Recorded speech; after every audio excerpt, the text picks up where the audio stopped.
दरस परस मज्जन अरुपाना, हरई पाप कह वेद पुराना। नदी पुनीत अमित महिमा अति, कही न सकई शारदा बिमलमती। राम धाम दापुरी सुहावनी, लोक समस्त विदित अति पावनी। चारि खानी जग जीव अपारा, अवध तजे तनु नहीं संसारा।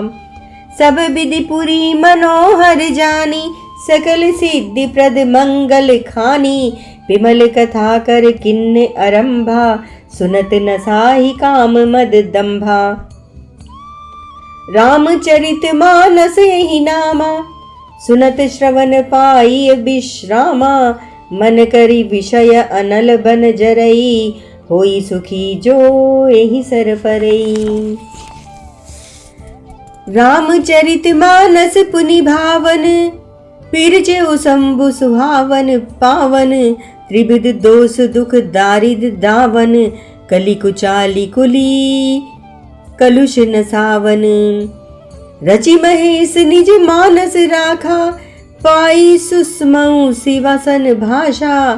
ताते रामचरित मानस बर, धरेउ नाम ही हेरि हरषि हर।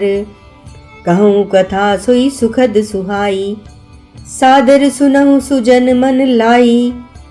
जस मानस जहि विधि भयऊँ, जग प्रचार जहि हेतु।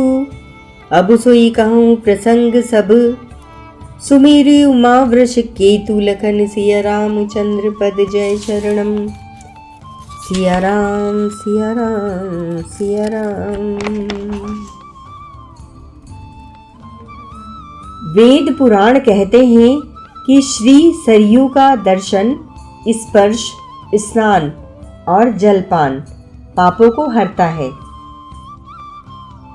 यह नदी बड़ी ही पवित्र है, इसकी महिमा अनंत है, जिसे विमल बुद्धि वाली सरस्वती जी भी नहीं कह सकती।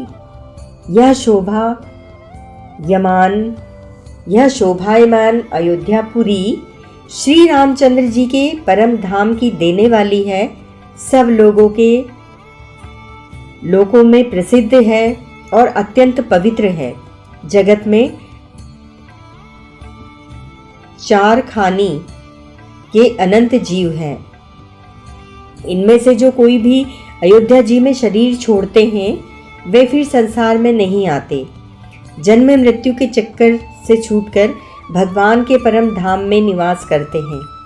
इस अयोध्यापुरी को सब प्रकार से मनोहर, सब सिद्धियों की देने वाली और कल्याण की खान समझकर मैंने इस निर्मल कथा का आरंभ किया, जिसके सुनने से काम, मद, दंभ नष्ट हो जाते हैं। इसका नाम रामचरितमानस है, जिसके कानों से सुनते ही शांति मिलती है।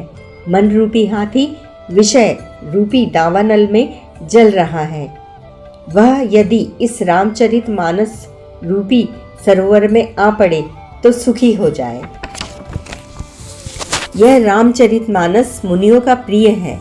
इस सुहावने और पवित्र मानस की शिवजी ने रचना की। यह तीनों प्रकार के दोषों, दुखों और दरिद्रता को तथा कलयुग की कुचालों और सब पापों का नाश करने वाला है।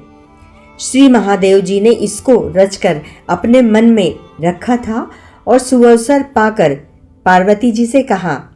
इसी से शिवजी ने इसको अपने हृदय में देखकर और प्रसन्न होकर इसका सुंदर रामचरितमानस नाम रखा।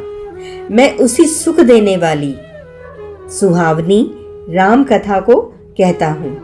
हे सज्जनों, आदर पूर्वक मन लगाकर इसे सुनिए।